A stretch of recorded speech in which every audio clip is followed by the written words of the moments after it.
আবারও 2020-র স্মৃতি উস্কে দিচ্ছে 2025। কেন বলছি? আপনাদের সকলের মনে থাকবে, যারা যারা এই মুমেন্টে ট্রাইব টিভি বাংলা দেখছেন তারা প্রত্যেকে জানেন 2020-র সেই ভয়াবহ স্মৃতি, যেখানে হাজারো হাজারো মানুষ, কতজন তাদের প্রিয়জন হারিয়েছেন। আমি এখানে বসে রয়েছি, আমার প্রিয়জন, আপনাদের প্রিয়জন, প্রত্যেকের প্রিয়জন অনেককে হারিয়েছেন আপনারা। কিন্তু এই পর্যায়ে আবারও নতুন করে নতুন কোনো আতঙ্ক তৈরি হচ্ছে কি, নাকি শুধুমাত্র আতঙ্ক নয়, আতঙ্কের বাইরেও আরও কিছু প্রচেষ্টা চলছে কোনো দেশের, নাকি এই আতঙ্কের থেকে বাইরে বেরিয়ে সতর্ক থাকাটা অত্যন্ত জরুরি? এই সব কিছু নিয়ে আলোচনা করব। এই মুহূর্তে আমাদের সঙ্গে স্টুডিওতে এসে পৌঁছেছেন মাননীয় ডক্টর নীলাঞ্জন মুখার্জি, শিশুরোগ বিশেষজ্ঞ। নীলাঞ্জনবাবু, আপনাকে স্বাগত ট্রাইব টিভি বাংলায়। আমি প্রথমেই তো জানার চেষ্টা করবো আপনি কেমন আছেন নীলাঞ্জনবাবু? ভালো আছি। এখানে আগেও এসছি অনেকবার, এখানে আসতে সবসময় ভালো লাগে। তো আমাদের আলোচনা চলুক। বেশ নীলাঞ্জনবাবু, মূলত যে টেনশন কাজ করছে এই মোমেন্টে দাঁড়িয়ে, 2025 দীর্ঘ 5 বছর কেটে গিয়েছে। 2020 সালে যে ঘটনা প্রবাহ একের পর এক সবার পরিবারের মানুষকে কেড়ে নিয়েছে, সেই একই আবহ আবারও একই রকমভাবে কাজ করছে 2025-এ, 5 বছর পর। সেই একই জায়গা চীন। কেন বারবার এই চীন থেকে এই ভাইরাস ছড়াচ্ছে বলে আপনি মনে করেন? অ্যাকচুয়ালি যদিও কথাটা কতটা সায়েন্টিফিকভাবে জানি না, সেটা হলো চায়নাতে যেটা হয়, চায়নারা অনেক রকম ওয়ার্মস এবং পাখি, নানা রকম জিনিস ওদের এডিবল, মানে ওরা ভক্ষণ করে, যেটা আমাদের চোখে বেশ কিছু অফেন্সিভ। মানে আমরা কিন্তু সেই ধরনের জিনিস আমাদের নর্মাল ডায়েটে রাখি না। ওরা কিন্তু মানে মজা করে বলা হয় anything that moves is edible, মানে যে জিনিস নড়ে তাকেই ওরা খেতে চায় বা খেয়ে নেয়। তো এবার এই ধরনের যে জিনিসগুলো, সেই বিভিন্ন রকম থেকেই যে প্রোটিন বের হয়, তার থেকেই কিন্তু গুয়াংঝৌ প্রদেশে, যেখানে প্রথম শুরু হয়েছিল চায়নার একটা জায়গায়, যে প্রথম আমাদের কোভিড-19 2020 সালে যে এসেছিল চায়নার, এরকম একটা ঘটনা থেকে বলা হয়। তো সেরকমই আবার কিন্তু একটা জিনিস, সেটাও চায়না থেকেই আসছে বলে আমাদের সেই স্মৃতিগুলো বারবার কিন্তু একইভাবে আসছে। একেবারে নীলাঞ্জনবাবু, আরও একটা বিষয় যেটা জানার রয়েছে, এই HMPV এটা সত্যি কতটা আতঙ্ককর পরিস্থিতি তৈরি করতে পারে? হ্যাঁ, মেটানিউমো ভাইরাস এটা নতুন একটা জিনিস। ঠিক নতুন বললে ভুল হবে, এটা আগেও ছিল। আচ্ছা। যেরকমভাবে কোভিড ছিল এটাও ছিল, কিন্তু সমস্যা হলো যে রিসেন্টলি দু একটি ফেটালিটি পাওয়ার জন্য এটা নিয়ে আবার নতুন করে, আর এখন মিডিয়া হওয়াতে মানুষের কাছে খবর খুব দ্রুত পৌঁছয়, এবং মানুষ যেরকম আশ্বস্ত তাড়াতাড়ি হয়, তেমনি আতঙ্কিতও কিন্তু তাড়াতাড়ি হয়ে পড়ে। তো যার ফলে metapneumo virus is nothing but it's a আরবি ভাইরাস, এবং এর মাধ্যমে সেই LRTI অর্থাৎ আমাদের রেসপিরেটরি ট্র্যাক্ট দিয়ে কিন্তু এই অসুখটা ছড়ায়, এবং এয়ারবর্ন সবচেয়ে বড় কথা, এটা হাওয়ার মাধ্যমে অর্থাৎ এরোজল দিয়ে আমাদের হাঁচি কাশির মাধ্যমে একজনের থেকে আর একজনের শরীরে ছড়ায়। তো সেই কারণে আমাদের মতো একটা হিউজ পপুলেশন কান্ট্রি, এই মুহূর্তে আমরা পৃথিবীর সবচেয়ে বড় বেশি পপুলেশনের দেশ, ইভেন মোর দ্যান চাইনিজ। তো সেইখানে আমরা যখন এখানে কথা বলছি তখনও হয়তো গ্রো করছে। হ্যাঁ, একদম। তো সুতরাং এটা ছড়ানো খুব সহজ। আমাদের এত বিরাট পপুলেশনের মধ্যে মানুষের সঙ্গে মানুষের খুব ক্লোজে আমরা রয়েছি, অনবরতই একজন বাজার হাট, দোকান পাট, রাস্তাঘাট সব জায়গাতে মানুষ খুব ক্লোজভাবে রয়েছে। তো সেক্ষেত্রে এইটা খুব সহজেই ছড়াতে পারে। আচ্ছা, এমনি এই ভাইরাসের মর্টালিটি রেট কিরকম? হ্যাঁ, মর্টালিটি কিন্তু সাংঘাতিক কিছু নয়, এবং আমাদের জানতে হবে ঠিক কোভিডের সময়ও কিন্তু আমরা দেখেছি যে গ্রাম বাংলায় কোভিড সেইভাবে কিন্তু খুব একটা কামড় বসাতে পারেনি। তার কারণ হলো সেখানকার বাতাস অনেক বেশি ওপেন, এবং ওপেন এয়ারে তারা থেকেছে, তাদের ইমিউনিটি হয়তো সেইভাবে খারাপ নয়, সেই কারণেই তাদের যেহেতু হার্ড ইমিউনিটি খুব ভালো, কোভিড কিন্তু শহরাঞ্চলে মেইনলি তার দাঁত নখ বসিয়েছিল। ঠিক সেভাবেই এই মেটানিউমো ভাইরাস কিন্তু সাধারণ সর্দি কাশির মধ্যেই রয়েছে। এবার কাদের হতে পারে? দু ধরনের লোক, একটা হলো একদম ছোট, আর এক ধরনের হলো 65 বছর প্লাস। আচ্ছা। অর্থাৎ সিনিয়র সিটিজেন। অর্থাৎ এর মাঝে খুব একটা আতঙ্ক হওয়ার কিছু নেই। এর মাঝে আতঙ্কিত হওয়ার নেই, যদি না তার কোনো সিভিয়ার কোমরবিডিটি থাকে, অর্থাৎ সেই ক্যান্সার, কেউ এইডস বা আরও ধরনের যে দীর্ঘদিনের ডায়াবেটিস, অনেক দিন ধরে ওষুধ খাচ্ছে যাতে তার ইমিউনিটিটা কমে যেতে পারে, এরকম ধরনের জিনিস যেগুলো খুব একটা সচরাচর সাধারণ পপুলেশনের মধ্যে নয়, তাদের ক্ষেত্রে কিন্তু মেটানিমো ভাইরাস নিয়ে আতঙ্কিত হওয়ার কারণ দেখছি না। আচ্ছা, তো খুব স্বাভাবিকভাবে যারা দর্শকরা শুনছেন আমাদের কথা, তারা অবগত হন, আতঙ্কিত নয়, অর্থাৎ ডাক্তারবাবু কিন্তু সেটাই বলার চেষ্টা করছেন। আচ্ছা, আমি একটু জানার চেষ্টা করবো, আপনি বললেন যে শিশুদের ক্ষেত্রে এবং 65 বছরের ঊর্ধ্বে এই ভাইরাস বেশি পরিমাণে আক্রমণ করছে, এরকম কোনো কেস এখনো পর্যন্ত না, এরকম নয়। ইভেন গোটা ভারতবর্ষে দেখুন, ভাইরাস কোন ভাইরাসের জন্য হয়েছে এটা বলা এমনি খুব ডিফিকাল্ট, কারণ there are a lot of virus which can cause respiratory tract infection. আমাদের যে শিশু বিভাগ, শিশু যে ওয়ার্ড, সেখানে কিন্তু যা পেশেন্ট থাকে তার মোটামুটি বেশি ছাড়া কম নয় 70% বাচ্চা সর্দি কাশি থেকেই যে অসুখ বাড়াবাড়ি, কারণ শ্বাসকষ্ট, স্বাভাবিক, যেমন ওয়েদার চেঞ্জ হচ্ছে সেটাও একটা বড় কারণ। যেমন এই গত নভেম্বর মাস এবং ডিসেম্বর মাস আমাদের ওয়ার্ড পুরো প্রচুর, মানে যা ক্যাপাসিটি তার থেকে অনেক বেশি ভর্তি হয়েছিল। সবারই ব্রঙ্কিওলাইটিস বলে একটা অসুখ হয়, যেটা হয় হলো রেসপিরেটরি সিনসিটিয়াল ভাইরাস, অর্থাৎ আরএসভি, তার জন্য এটা প্রত্যেক বছরই হয়। এবং মজার কথা হলো, এটা হওয়ার পিছনে একটা বড় প্রিরিকুইজিট হলো ঠিক এই শীতের আগ দিয়ে কিন্তু বাচ্চাদের মস্তক মুন্ডন যে হয়, কারণ বার্থ রেট তো সবচেয়ে বেশি ওই সময়, সবচেয়ে বেশি শিশু জন্মায় অগাস্ট, সেপ্টেম্বর, অক্টোবর এই টাইমে, এবং তাদের ওই 1 মাস 1.5 মাসের মাথায় যে মাথার চুল ফেলে দেওয়ার রীতি রয়েছে, সেগুলো সব হয় নভেম্বর মাসে, এবং এই সময় নতুন ঠান্ডাটা পড়ে এবং প্রচুর বাচ্চা এই ব্রঙ্কিওলাইটিস নিয়ে ভর্তি হয়। এবার ধরুন সব বাচ্চাই সর্দি কাশি নিয়ে আসছে, কার আরএসভি দিয়ে হচ্ছে, কার প্যারা ইনফ্লুয়েঞ্জা দিয়ে হচ্ছে, কার অন্য কোনো আমরা জানি অ্যাভিয়ান ইনফ্লুয়েঞ্জা দিয়ে হচ্ছে, আর কার মেটানিমো ভাইরাস দিয়ে হচ্ছে, এইটা তো যতক্ষণ না ভাইরাসের টেস্ট হবে, পিসিআর, ভাইরোলজি বলে যাকে, হলো তার জন্য ল্যাবরেটরি লাগে, যেটা আমাদের এখানে নেই। সেই ল্যাবরেটরিতে যতক্ষণ পরীক্ষা না হচ্ছে স্যাম্পল, ততক্ষণ পর্যন্ত কিন্তু আমাদের এটা নিয়ে বলা কোনটার জন্য হচ্ছে বলতে আমরা পারবো না। বাবু, আমাদের কাছে যে খবর আসছে, গুজরাট, ব্যাঙ্গালোর এবং তার সঙ্গে সঙ্গে কলকাতাতেও এইচএমভি ভাইরাসের নজির পাওয়া যাচ্ছে। হ্যাঁ, উইদাউট টেস্ট না করেই, তাহলে কি টেস্ট না করেই? না, টেস্ট না করে কখনোই বলা সম্ভব নয়। সিম্পটম দেখে বলা হচ্ছে যে প্রবাবিলিটি আছে। আচ্ছা, তার মানে এটা সম্ভাবনা। আচ্ছা, তার মানে অর্থাৎ যে পর্যায়ে দাঁড়িয়ে আমরা সবাই খবর করছি ইতিমধ্যে, গুজরাট, ব্যাঙ্গালোর এবং কলকাতাতে এইচএমপি ভাইরাস পাওয়া যাচ্ছে, বিশেষ করে শিশুরা আক্রান্ত হচ্ছেন, সেক্ষেত্রে তারা কোনো রকম টেস্ট না করেই শুধুমাত্র প্রবাবিলিটির থ্রুতে এই কথাগুলো বলছেন? হয়তো হতে পারে। আমি ডিটেইলস এই মুহূর্তে যেটা জানি সেটা হলো যে ব্যাঙ্গালোরে যে হয়েছে তার একটা টেস্ট হয়ে ধরা পড়েছে। আচ্ছা, ব্যাঙ্গালোরে যে 2-3টে কেস আছে তাদের টেস্ট করা হয়েছিল। আমাদের কি এই এইচএমপি ভাইরাসের টেস্ট করা কোনো ইকুইপমেন্ট রয়েছে ভারতে? এখানে নেই। হ্যাঁ, ভারতে আছে। ভারতের ভাইরোলজি যে ডিপার্টমেন্ট আছে, মানে পুনেতে আছে ভাইরোলজি ইনস্টিটিউট, দিল্লির হিমাচল প্রদেশের কাসৌলিতে আছে। তো এইগুলোতে করা যায়, ঠিক আছে, করিয়ে এখানে সেখান থেকে ভাইরোলজি পিসিআর বলে, ঠিক আছে, পিসিআর টেস্ট করে সেটা করা যায়। কিন্তু এটা তো আমাদের এই মানে বিপুল জনসংখ্যার মধ্যে এত পরিমাণ লোকের করা সম্ভব না। সর্দি কাশি অনেকেরই হচ্ছে। এবার যারা সাসপেক্টেড, মানে যারা রিসেন্টলি বিদেশ থেকে এসেছেন, গত 1 সপ্তাহের মধ্যে হয়তো তারা চায়না না হোক, মানে আরো অন্যান্য বাইরের তো সেই ক্ষেত্রে তাদেরকে করা যেতে পারে, যদি তারা দেখা যাচ্ছে যে এতদিন ভালো ছিল, আসার পরই হঠাৎ করে সর্দি কাশি ধরা পড়েছে, তো সেসব ক্ষেত্রে করা যেতে পারে। কিন্তু সমস্ত কেসে এটা করা সম্ভব নয়, কারণ সর্দি কাশি নিয়ে তো রাস্তাঘাটে আকছাড়ি আমরা ঘুরছি, সুতরাং এটা বলা খুব মুশকিল। আরও একটা বিষয় যেটা ডাক্তারবাবু আমরা জানতে পারছি, ব্যাঙ্গালোরের ক্ষেত্রে যেটা আপনি বললেন যে চায়না বা কিংবা আনুষঙ্গিক যে কোনো দেশ থেকে যদি বাইরে থেকে এসে থাকে তাহলে একটা সাসপেক্ট হওয়ার সম্ভাবনা থাকে, কিন্তু ব্যাঙ্গালোরের ক্ষেত্রে কিন্তু আমরা জানতে পারছি তিনি ব্যাঙ্গালোরেই ছিলেন, সেই বাচ্চা শিশু এবং তার মা বাবা, প্যারেন্টস যারা ছিলেন তারা ব্যাঙ্গালোরেই ছিলেন, তাদের আনুষঙ্গিক পরিবারের কেউ এমন নয় যে চায়না বা কোনো বিদেশ থেকে এসছে। এই ক্ষেত্রে ব্যাপারটা কি হচ্ছে?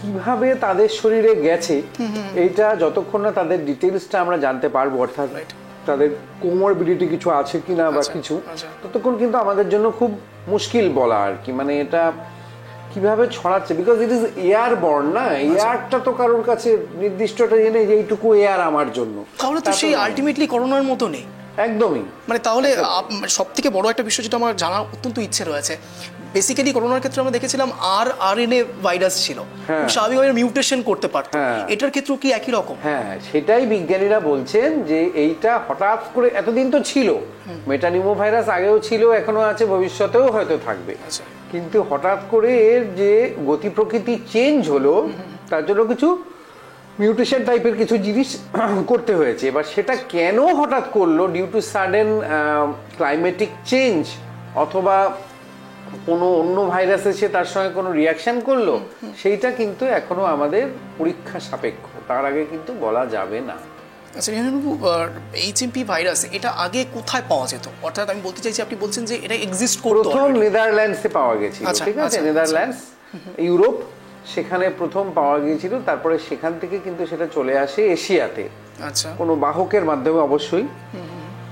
তারপরে এটা মাঝখানে কিন্তু একটা লো প্রোফাইল মেনটেন করে এটা ছিল, আচ্ছা, এটা এক্সিস্ট করতো, এবং আমরা সেরকম পাওয়ার ছিল না। হ্যাঁ, আচ্ছা, এবার কোনো মিউটেশনের ফলে এটা শক্তি বৃদ্ধি হয়েছে, যার ফলে কিন্তু এটা এখন এখনো মারণ রোগ এটাকে বলা যাচ্ছে না, কারণ মেটানিমো ভাইরাসের জন্য মরে যাওয়ার গল্প আসেনি, কিন্তু যেহেতু ভাইরাস পাওয়া যাচ্ছে এবং এটা মিডিয়াতে খুব দ্রুত এর নাম ছড়িয়ে পড়ছে, সেই জন্য হয়তো এটা নিয়ে এই ধরনের কথাবার্তা হচ্ছে যে, এবং মানুষ কিন্তু আতঙ্কে মেইন সমস্যা তৈরি করে, যে মানে ভয়, এই ভয়টা যদি শরীর থেকে, যেমন আমরা দেখেছি কোভিডের সময় অনেকে বাড়িতে নিউজ পেপার নিত না, বাজার থেকে সবজি কিনে এনে সেগুলোকে ধুয়ে ঢোকাতো, এরকম অনেক ফ্যামিলি কিন্তু দেখা গেছে সেই সব ফ্যামিলির লোকেরাই কোভিডে এফেক্টেড হয়েছে, এবং কেউ কেউ হয়তো চলেও গেছেন।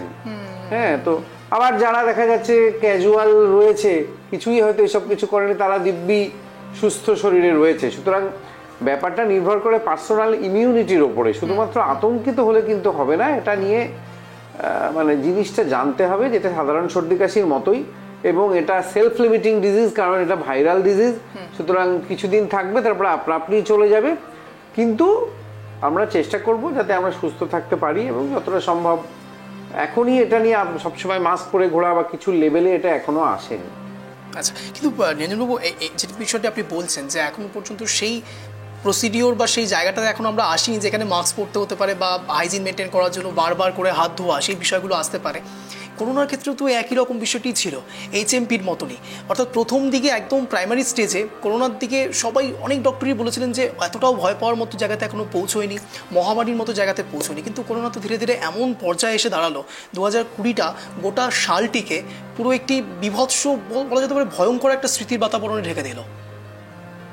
ডেফিনেটলি সেই কথাগুলো আমাদের মনে আছে সবারই, এবং কিন্তু আমরা আরেকটা জিনিস বোধহয় মনে আছে, 2020 সালে যখন ফার্স্ট এপিসোড হলো, তার থেকে 2021 সালে যখন সেকেন্ড এপিসোড হলো, সেটা কিন্তু বেশি ভয়াবহ ছিল, এবং বেশি মানুষের মৃত্যু হয়েছে সেকেন্ড বারে, তাই না?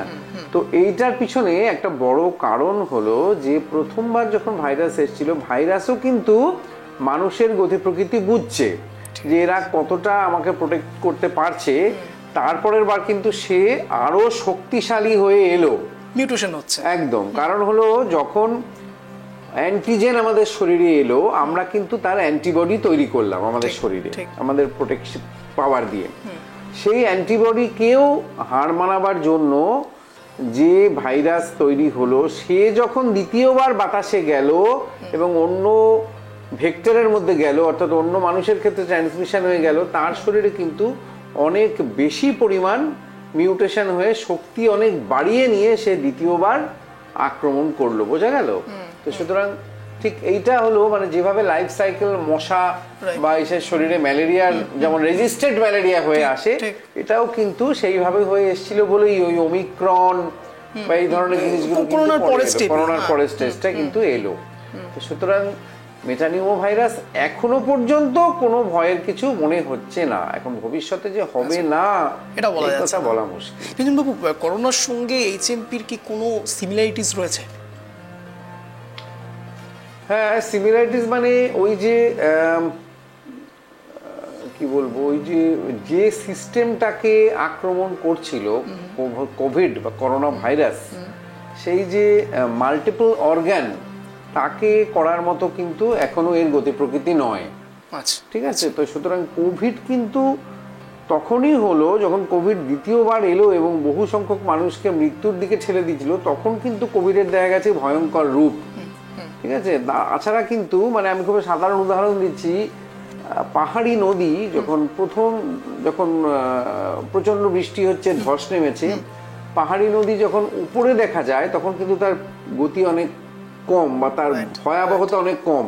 যখন দেখা যায় যে নিচে নেমেছে এবং আশেপাশে আরো বিভিন্ন জায়গার জল এসে তার মধ্যে ঢুকেছে, তার সঙ্গে দেখা যাচ্ছে যে কাঠের গুঁড়ি, গাছের গুঁড়ি, আশেপাশের পাথরের বোল্ডার সব শুদ্ধ নিয়ে ভাসিয়ে নিয়ে এসে যখন যাচ্ছে, তখন তার রূপ কিন্তু ভয়াবহ হয়। ঠিক সেরকমই ব্যাপারটা এরকমই, মানে দ্বিতীয়বার বা তৃতীয়বার যখন কোভিড এলো তখন কিন্তু অনেক মানে বেশি রেজিস্ট্যান্ট হয়ে এবং ভয়াবহ আকার নিয়ে কিন্তু কোভিড এলো। তো সুতরাং এর ক্ষেত্রেও এই মুহূর্তে এখনই সেটা বলা জায়গাটা বোধহয় নেই। বুঝতে পেরেছি। এই ক্ষেত্রে দাঁড়িয়ে যারা শিশুরা আপনার পেশেন্ট যারা আসছেন তাদের ক্ষেত্রে আপনি কোনো রকম বার্তা দিচ্ছেন যারা আপনাকে দেখাতে আসছে? হ্যাঁ, মানে আমাদের পার্সোনাল হাইজিন, আমাদের স্বাস্থ্য প্রোটেকশন, সেইটাতে যেন আমরা খামতি না রাখি। মানে কতগুলো জিনিস বলি, যেমন শীতের সময় গায়ে যথেষ্ট পোশাক দিয়ে বাচ্চা যেন ঘর থেকে বাইরে বেরোয়। এটা কিন্তু অনেক সময় দেখা যায় যে মানা সম্ভব হয় না। মানে বাচ্চা সকালবেলা ঘুম থেকে উঠলো, তখন হয়তো বাড়ির সকলে ব্যস্ত, কেউ একটা কোলে করে তাকে ঘরের বাইরে নিয়ে এলো বিছানার থেকে, তখন তার গায়ে কিন্তু যথেষ্ট পোশাক না দিয়েই, বা সে হয়তো কাঁদছিল, তাকে ভোলাবার জন্য বাইরে নিয়ে এলো, গায়ে সেই মুহূর্তে পোশাক নেই। এই করতে করতে কিন্তু দেখা গেলো সে ঘরের থেকে অনেক দূর চলে গেল, তা ঠান্ডা লেগে গেল। আবার দেখা যাচ্ছে যে বেশ ঠান্ডা পড়েছে, সন্ধ্যাবেলা ঘরে সবাই আছে, এমন সময় বাচ্চা খালি পায়ে ঘুরে বেড়াচ্ছে সানের মেঝে বা মার্বেলের মেঝেতে, যেতে যথেষ্ট পরিমাণ যথেষ্ট ঠান্ডা হয়। তো এবার কন্টিনিউয়াস সে কিন্তু, ওরা তো চুপ করে বসে থাকে না, ছোট বাচ্চা 2 বছরের থেকে 4-5 বছরের মধ্যে বাচ্চা কন্টিনিউ কিন্তু মুভমেন্টের মধ্যে থাকে। তো সুতরাং তারা খালি পায়ে মেঝেতে ঘুরছে, তাদের ঠান্ডাটা কিন্তু লাগবেই। তো এই যে জিনিসগুলো যেগুলো আমাদের খুব সহজ স্বাভাবিক, আমরা দেখি সামনে মোজা পরিয়ে যদি সবসময় রাখা যায়, অথবা ফিতে দেওয়া জুতো যদি পরিয়ে রাখা যায় যেটা সহজে খোলা যাবে, এরকম কিছু ব্যবস্থা যদি আমরা লক্ষ্য রাখি, তাহলে কিন্তু বাচ্চাদের ঠান্ডাটা অনেক কম লাগবে। ওকে। এবং অবশ্যই ভীষণ উপকারিতা হলো যে সময় উপযোগী ভ্যাকসিন, অর্থাৎ টিকাকরণ, এটা যেন আমরা কোনোভাবে মিস না করি।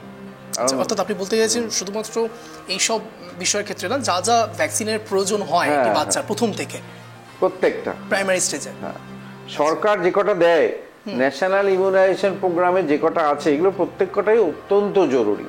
তার বাইরেও আছে, যেমন ফ্লুয়ের টিকা কিন্তু এখন মোটামুটি আস্তে আস্তে হয়তো গভর্নমেন্ট এরকম অবস্থা দেখলে ভবিষ্যতে বাধ্যতামূলক করে নেবে। ঠিক আছে। আমাদের সরকারের তো কিছু লিমিটেশনসও আছে, কারণ এই বিপুল পরিমাণ জনসংখ্যাকে ভ্যাকসিনেট করা খুব একটা ইজি ব্যাপার নয়, যেটা কিন্তু কোভিডের সময় সরকার যথেষ্ট দক্ষতার সাথে করেছে। এবং তার জন্য কিন্তু পরের বার তৃতীয়বারের সময় কিন্তু মৃত্যুর হার অনেক কমে গেল। তো সেক্ষেত্রে আমরা এইটা ভাবতেই পারি যে ভবিষ্যতে হয়তো মেটানিমো ভাইরাসেরও এরকম কিছু বেরোবে।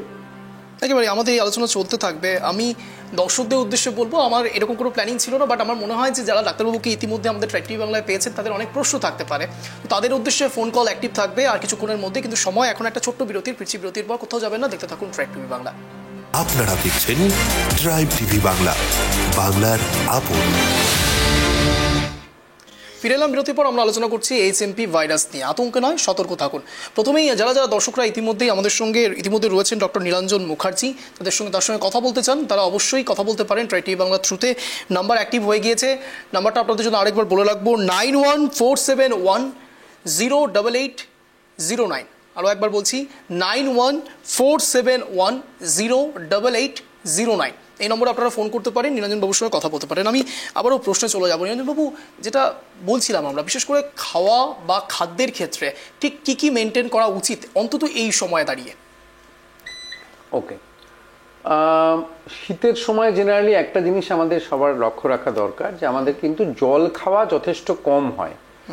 ঠিক আছে। তো সেই কারণে এটা খুব ইম্পর্টেন্ট যে আমরা প্রতিদিন আমাদের প্রয়োজনে গরমকালে যে জলটা খাই তার অ্যাটলিস্ট 2/3 জল যেন খাই, মানে ধরুই 3 লিটার জল আমি গরমকালে খাই, তাহলে 2 লিটার যেন আমার শীতকালে থাকে, তার থেকে কমে না যায়। কারণ শীতে পিপাসা কম পায়, গলা শুকিয়ে কম যায়, শরীর থেকে ঘাম কম বেরোয়। তো সেসব কারণে বিশেষ করে যেসব জায়গাতে ভালো ঠান্ডা পড়ে সেখানে কিন্তু জল খাওয়া কম হয়, এটা রাখতে হবে। কারণ জল কম হলে শরীর ডিহাইড্রেটেড হয়ে গেলে আমাদের স্কিন থেকে শুরু করে সমস্ত কিছু, আমাদের মেটাবলিজম, আমাদের হজম ক্ষমতা সবকিছুই কিন্তু হ্যাম্পার্ড হয়।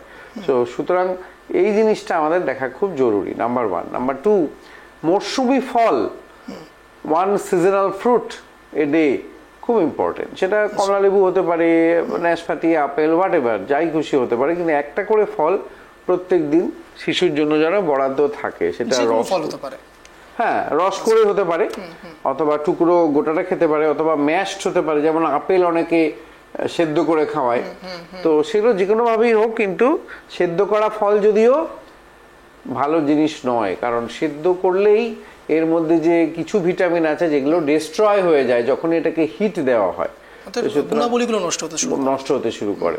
তো সুতরাং যতটা পারা যায় কাঁচা খেলেই সবচেয়ে ভালো, ফল বিশেষ করে। ঠিক আছে, আচ্ছা, এইবার হলো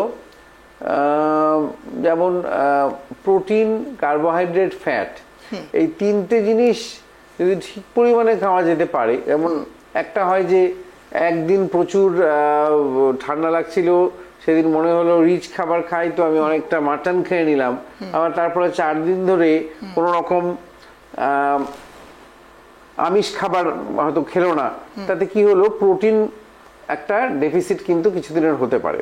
তো অনেকে আমিষ নিরামিষ যেটাই থাকুক, সেটা একটা মোটামুটি ব্যালেন্স করে যদি খাওয়া হয় তাহলে কিন্তু জিনিসটা অনেক বেটার জায়গায় যায়। আচ্ছা, সুষম খাদ্যের দিকে কি পরিমাণ মেনটেন করতে হবে?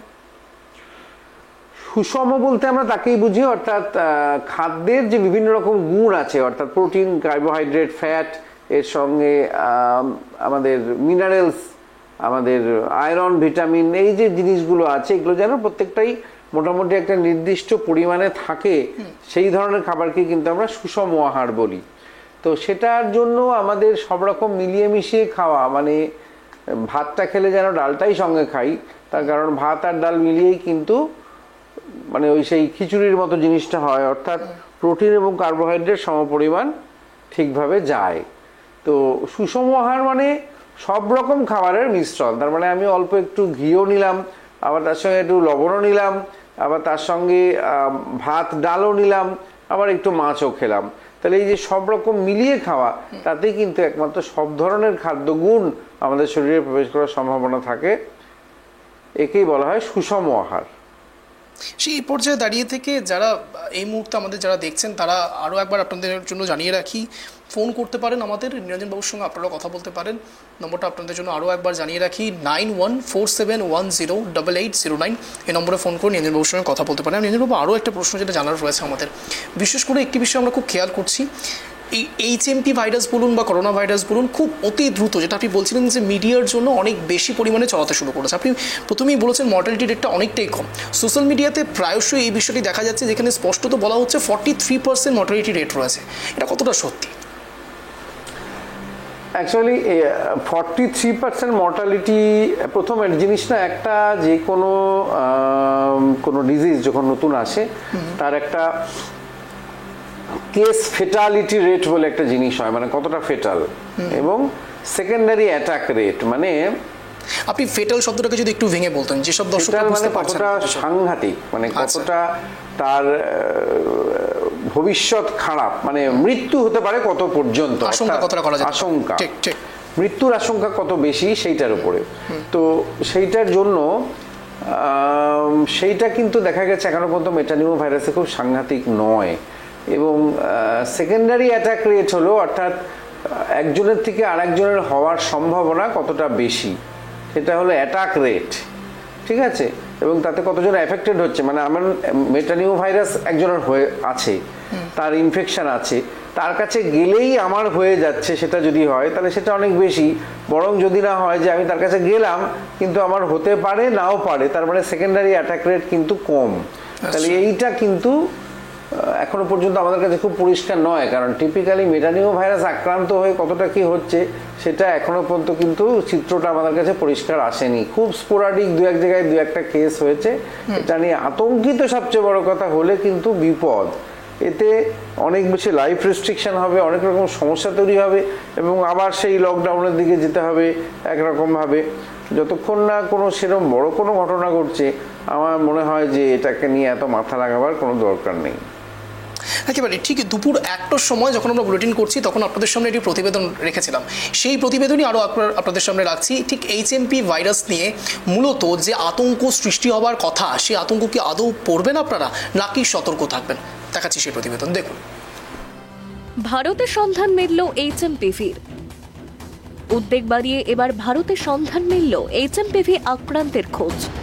একই দিনে 3 শিশুর আক্রান্তের খোঁজ মিলেছে। কর্ণাটকে 2 আক্রান্তের খোঁজ মিলেছে। এক আক্রান্তের খোঁজ মিলেছে গুজরাটে। 3 জন আক্রান্ত শিশু। তবে ভাইরাসের কোন স্ট্রেন ধরা পড়েছে তা এখনো স্পষ্ট নয়। আক্রান্ত 3 শিশুর কারোরই বিদেশ ভ্রমণের ইতিহাস নেই। কিভাবে 3 শিশু আক্রান্ত হয়েছে তা খতিয়ে দেখা হচ্ছে। ICMR গোটা পরিস্থিতির দিকে নজর রাখছে। বিশ্ব স্বাস্থ্য সংস্থার কাছ থেকেও নিয়মিত আপডেট নেওয়া হচ্ছে। চীনে ইতিমধ্যেই এই ভাইরাসের প্রকোপ বাড়তে শুরু করেছে। বহু মানুষ আক্রান্ত সংক্রামক এই ভাইরাসে। করোনার অতীত স্মৃতি উস্কে দিচ্ছে HMPV। ভারতে সেই ভাইরাসের খোঁজ মেলায় নতুন করে বাড়ছে উদ্বেগ। ফের হতে হবে না তো করোনা পরিস্থিতির মুখোমুখি। সতর্ক হয়েছে সব রাজ্যকে। কেন্দ্রের তরফ থেকে কোনো অ্যাডভাইজারি দেওয়া হয়নি, ফলে আপাতত নজরদারি চালাতে হচ্ছে রাজ্য স্বাস্থ্য দফতরকে। কোনো লিখিত অ্যাডভাইজারি জারির পথে হাঁটছে না রাজ্যগুলিও। ভারতে আপাতত খুব বেশি আশঙ্কা নেই বলে জানিয়েছিল কেন্দ্রীয় স্বাস্থ্য মন্ত্রক। ಇತ್ತೀಚಿನ ದಿವಸಗಳಲ್ಲಿ ಈ HMPV ವೈರಸ್ ಬಗ್ಗೆ ಬಹಳ ದೊಡ್ಡ ಮಟ್ಟದಲ್ಲಿ ಎಲ್ಲ ಕಡೆ ಪ್ರಚಾರಕ್ಕೆ ಒಂದು ವಿಷಯ ಆಗಿರೋದು ಮತ್ತು ಸಾರ್ವಜನಿಕರಲ್ಲೂ ಕೂಡ ಈ ವಿಷಯದ ಬಗ್ಗೆ ಆತಂಕ ಕೂಡ ಸೃಷ್ಟಿಯಾಗಿರುವಂಥದ್ದು. ಏನು ಚೈನಾದಲ್ಲಿ ಅದರ ಒಂದು ಔಟ್ಬ್ರೇಕ್ ಆಗಿದೆ ಅಂತ ಒಂದು ಮಾಹಿತಿ ಏನು ಎಲ್ಲ ಕಡೆ ಇದೆ, ಅದೊಂದು ಕಡೆ. ಎರಡನೆಯದು,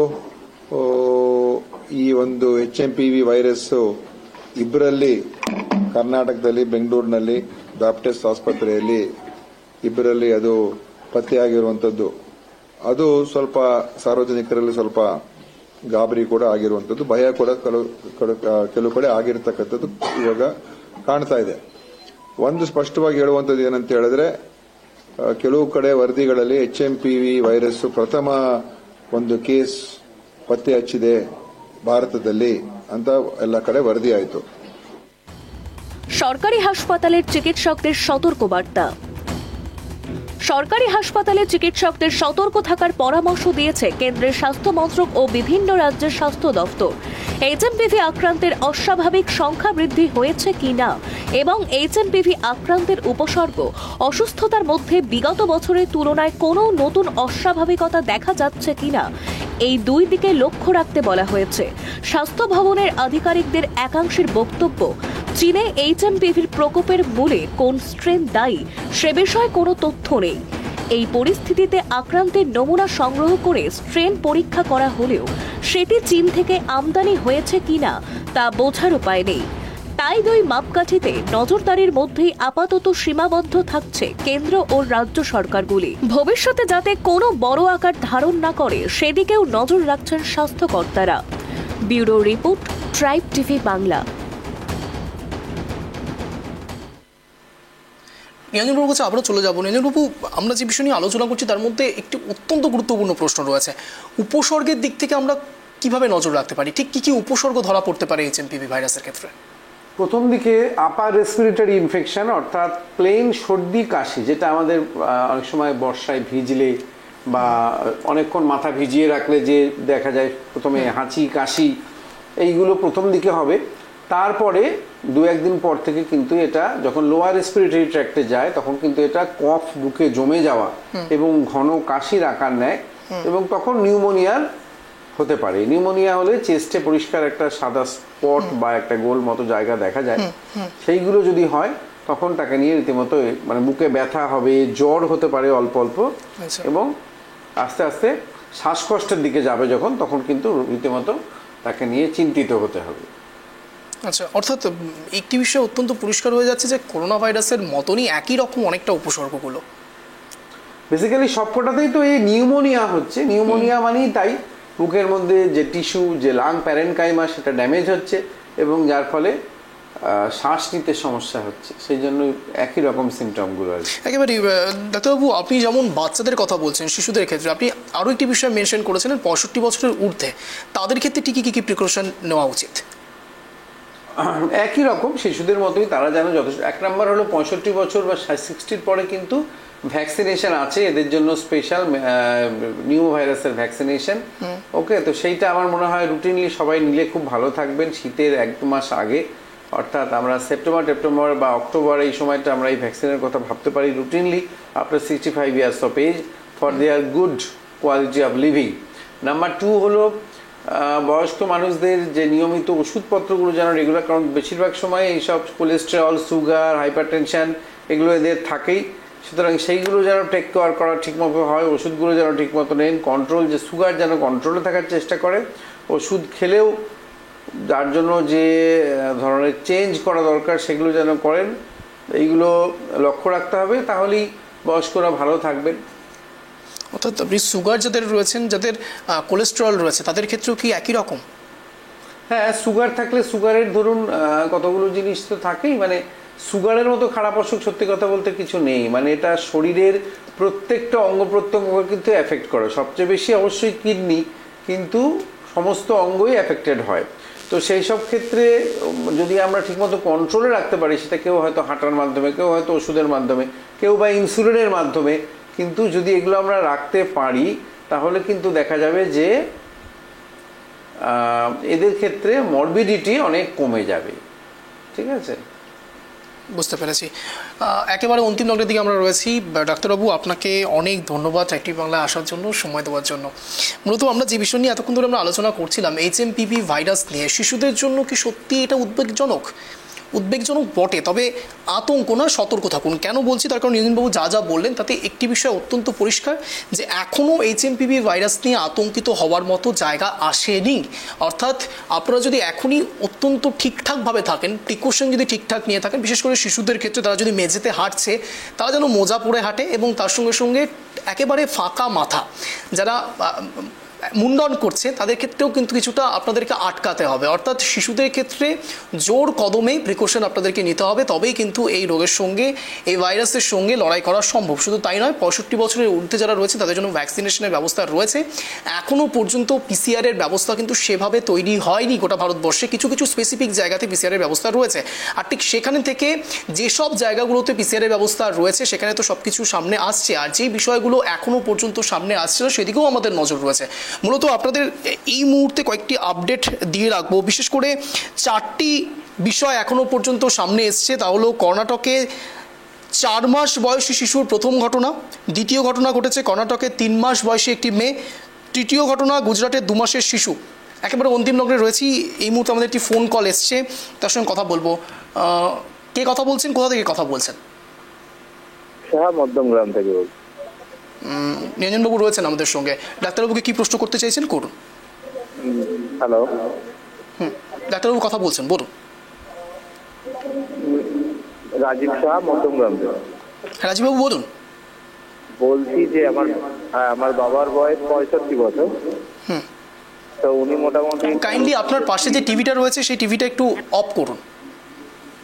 করোনার পাশে, মানে করোনার যে ভ্যাকসিন, শোনা যাচ্ছে, বলুন। করোনার যে 3টে ভ্যাকসিন সেটা দেওয়া হয়েছিল। বেশ, হ্যাঁ, করোনার যে 3টে ভ্যাকসিন দেওয়া হয়েছিল সেইটাতে কি কোনো মানে এই প্রবলেম আছে? ধরুন যদি এই আপনার ভ্যাকসিন যদি ইনজেকশনটা নেয়।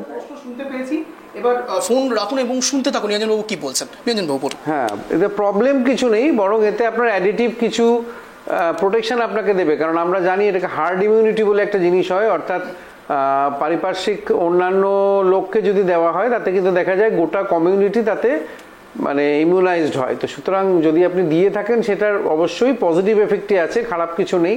তবে করোনার ভ্যাকসিন দিলে মেটানিমো ভাইরাসের প্রোটেকশন সেটা হবে না। এটার যতক্ষণ না ভ্যাকসিন বেরোয় আপনাকে নিজস্ব ইমিউনিটির উপরেই লক্ষ্য রাখতে হবে, তাকে সাবধানে রাখবেন।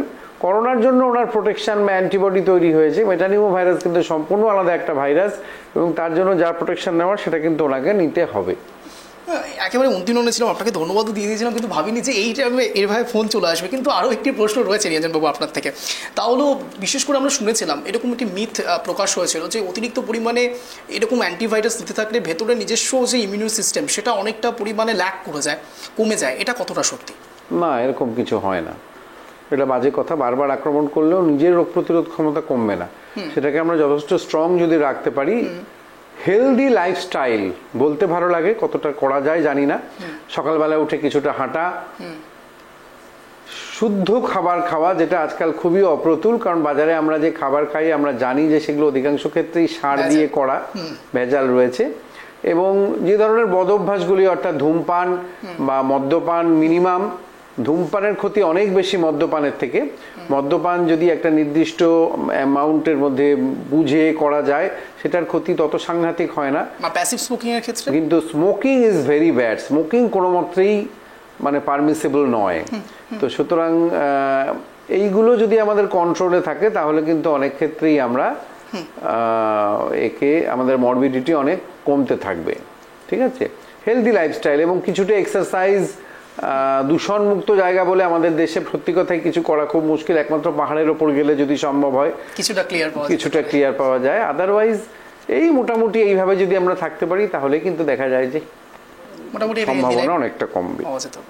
বেশ, একেবারে অন্তিম রঙের দিকে রয়েছি, কতগুলো আপডেট আপনাদের সামনে রেখে দিই। তৃতীয় ঘটনা ঘটেছে গুজরাটের 2 মাসের শিশুর, চতুর্থ ঘটনা পশ্চিমবঙ্গে 5 মাসের শিশু, পঞ্চম এবং ষষ্ঠ ঘটনা ঘটেছে চেন্নাই তামিলনাড়ু 2টি শিশু, এবং সপ্তম এবং অষ্টম ঘটনা মহারাষ্ট্রের নাগপুরে 2টি শিশু।